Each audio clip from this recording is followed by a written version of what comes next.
কেউ বলে দধি, কেউ বলে দই। খুব পরিচিত তাই না এই নামটা? আমাদের তো চলেই না কোনো পুজো পার্বণ অনুষ্ঠান এই দই ছাড়া। দুধের ব্যাকটেরিয়া গাজন হতে প্রস্তুত করা হয় দই। ৪,৫০০ বছরেরও বেশি সময় ধরে মানুষ এই দই প্রস্তুত করে চলেছে এবং ধীরে ধীরে তা সারা পৃথিবীতেই প্রচলিত হয়ে চলেছে। চলো বন্ধুরা, আজ তোমাদের দেখাই আমার মা কিভাবে এই দইটা প্রস্তুত করে। দইয়ের জন্য সবথেকে আগে যেটা জরুরি সেটা হলো ভালো মানের দুধ। তোমরা চাইলে আমুল দুধ ইউজ করতে পারো বা ডেয়ারির দুধ ইউজ করতে পারো। এখানে আমি একদম গরুর দুধ দিয়ে করে দেখানো হচ্ছে। এখানে যেহেতু ক্ষীর দই তৈরি করে দেখানো হচ্ছে, সেক্ষেত্রে এখানে কোনো চিনি ইউজ করব না। এখানে শুধুমাত্র দুধটাকেই ক্ষীরের মতন মোটা করে জাল দিয়ে নিতে হবে, তাতেই কিন্তু মিষ্টটা সুন্দর হবে। ওই যেখানে পাতবে সেই মাটির হাঁড়িটা এখানে বাজার থেকে কিনে নিয়ে আসা হয়েছে। আর সাজাটা যেটা তোমরা দেখতে পাচ্ছ, এটাকে কিন্তু ঘরেই তৈরি করা হয়েছে। এটা তৈরি করতে তোমাদের প্রয়োজন হবে বাইরে মার্কেটে যে টক দই পাওয়া যায় আমুলের, সেই টক দই আর লেবু।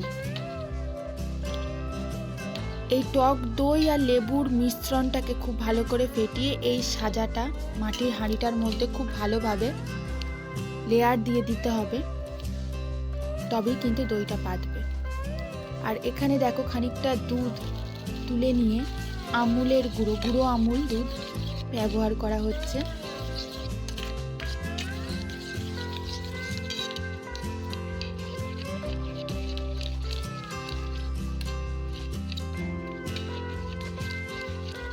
এতে করে দুধের যে টেস্ট, দইয়ের যে টেস্ট সেটাও ঠিক থাকবে এবং লেয়ারটাও ঠিক থাকবে।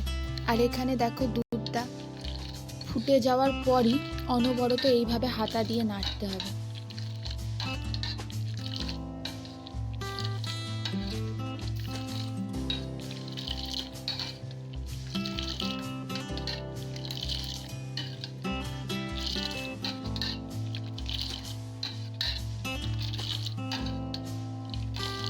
দেখো বন্ধুরা, নাড়তে নাড়তে ঠিক এইভাবে ওপরের স্তরটা এইভাবে ফেনায় পরিণত হবে। যতক্ষণ না এই ফোমিং ভাব আসছে ততক্ষণ তোমরা নাড়া দিয়েই যাবে, অনবরত এটা নাড়তে হবে। দই কখনোই ফুটন্ত দুধেও হয় না, আবার ঠান্ডা দুধেও হয় না। এইবার দেখো এটা দিয়ে নেওয়া হলো লেয়ার হিসাবে।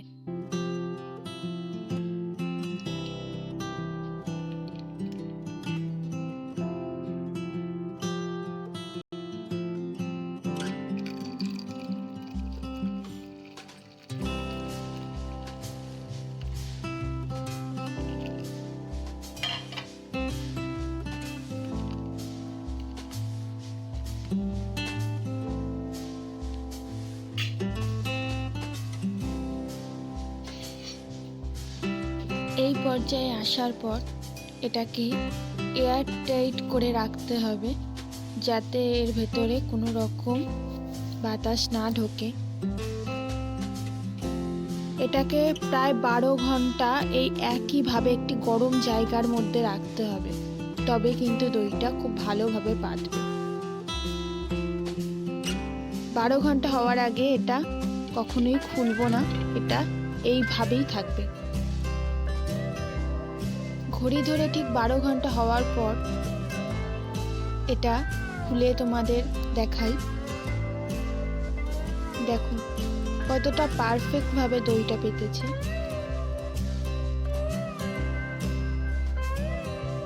একদমই দোকানের মতন হয়েছে।